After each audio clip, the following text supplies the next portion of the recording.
Kadang hidup tidak selalu berjalan sesuai harapan.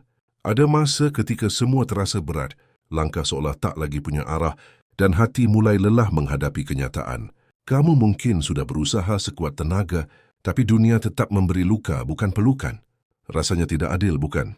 Namun percayalah, dari setiap air mata yang jatuh, Tuhan sedang menyiapkan alasan agar kamu tersenyum lebih tulus di kemudian hari. Jangan biarkan kesedihan memadamkan cahaya dalam dirimu. Meski dunia tak melihat perjuanganmu, Tuhan tahu setiap tetes keringat dan doa yang kau panjatkan di malam sepi. Hidup ini bukan tentang siapa yang paling kuat, tapi siapa yang mau bertahan saat semua terasa hancur. Saat hatimu rapuh, biarkan waktu dan keyakinan menjadi penopangmu.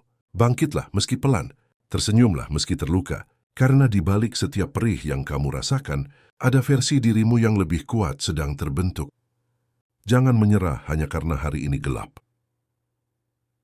Kian dia aki kais.